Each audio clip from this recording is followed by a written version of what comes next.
A sexual interaction is something where a huge amount of memory is taken from one to the other.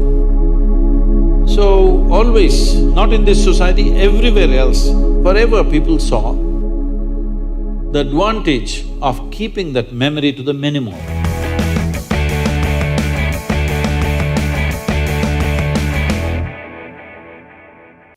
Sadhguru, how can a person stay committed to someone in a relationship? Is it natural to love someone and yet be sexually attracted to others? What should be the proper course of action that should follow, or how does one handle this? See, there is a psychological integrity, there is emotional integrity, but there is a biological integrity also. Integrity does not mean morality. Integrity means you create a situation where it works best for you. So when we say integrity, suppose I say, there is a certain integrity to my body, this means it's strong and resistant to a whole lot of things, isn't it? It doesn't mean I'm morally stuck in something. So I'm talking about… I want you to understand the word integrity in that context. We're talking about integrity in terms of strength of this life. So if that is the thing, is it true? Do you remember how your great-great-great-great-great-grandmother 10 generations ago looked like? Do you remember? No. But her nose is sitting on your face. Yes or no? Body remembers, isn't it? Body remembers your forefathers 1,000,000 years ago. Yes or no? So what you're calling as my body is a heap of memory, isn't it so? Yes. Memory or no? See, now from Nepal you came to Shillong, you eat a lot of this Meghalaya food, your features won't change because your body remembers what is your genetics, no matter what. Or you start eating, let's say, cow's food or dog's food, your body will not get confused and become a dog or a cow because there is evolutionary memory in this. Do what you want, it never gets confused, isn't it? You start thinking I'm a dog and start barking like one, still the body won't change. Yes or no? Mentally you can, but body has such a deep-rooted memory. So this entire body, what you have, is essentially a certain integrity of memory. If that loses that memory integrity, then you will see it will become vulnerable to so many things. Now, the nature of the body is such that anything that you touch with a certain level of involvement will naturally absorb that memory.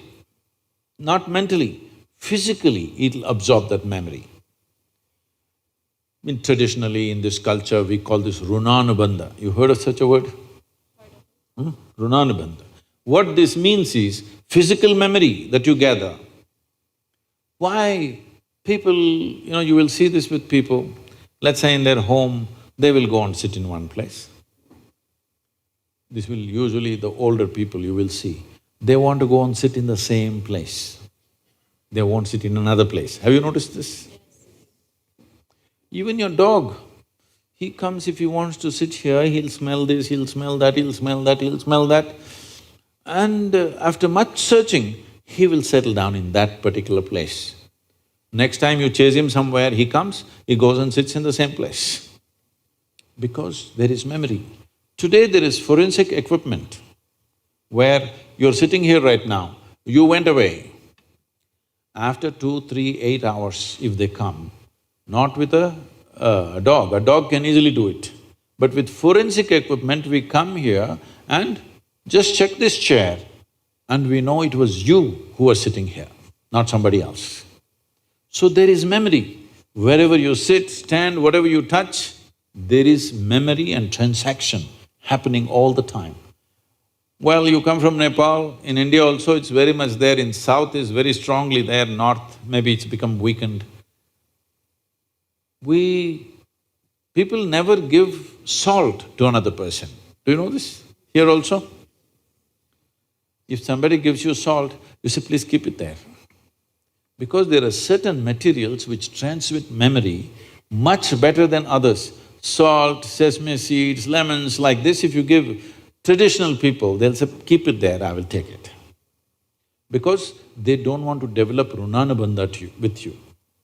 Now, in India, if you see older generation of people, if you try to shake their hands, they'll do like this, because they don't want to get runanabandha with you.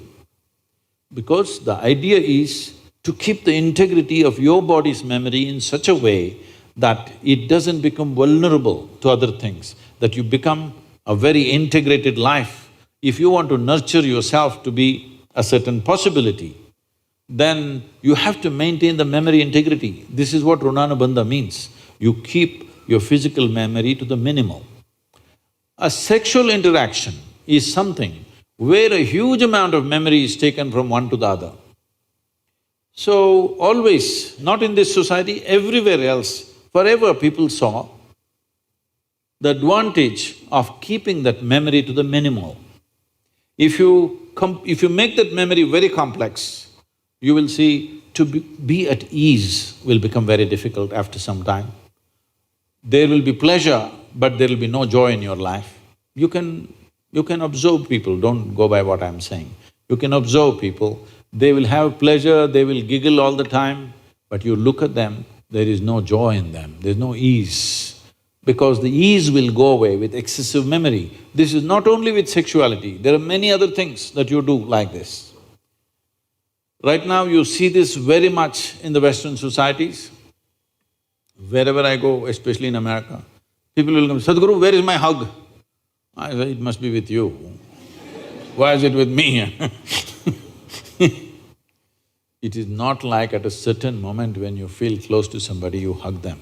It's like all the time you have to touch people, because today psychiatrists are analyzing these things and saying that is because they have not been sufficiently touched by their mothers and parents at an early age. When they grow up, they're desperately longing to touch somebody all the time. All these things have a serious impact on one's life. How much physical contact when the child is born, this will determine how much physical contact they will long for later on. And the memory of what an infant picks up from the mother at that time, because till a child becomes 4.5 years of age, in many ways, energy-wise, it's not a separate life. It's still attached to the mother's body. Actually, if by nature if people go till then, they must be drinking the mother's milk and connected up to 4.5 years, that's how naturally it was. So, the energy doesn't mature. At that time, more and more memory that you get from the mother is better and better to strengthen this. But once the child begins to move out and becomes an individual, life is organizing itself. People come to me and say, Sadhguru, can you bless my daughter, can you bless my son? First thing I ask is, how old? If they say 15, 16, 18, all right. If they're over 21, I say no. Because me blessing you, blessing will not go to your child. You may still think emotionally that's my child, but as far as life is concerned, it's become fully separate. Generally, the course of life is considered to be approximately 84 years or 1008 cycles of the moon. The cycles of the moon and our body is very directly connected. Only because our mother's bodies were in sync with the cycles of the moon, we are born, otherwise we wouldn't be born, isn't it? Hello? So, a full life is considered 1008 cycles of the moon, which will approximately considered as 83 to 84 years. So if one crosses 84, it's considered a full life. In this, the first quarter is the only time when it is connected to parentage. After that, the child must move, because energy-wise, you cannot connect those two lives anymore.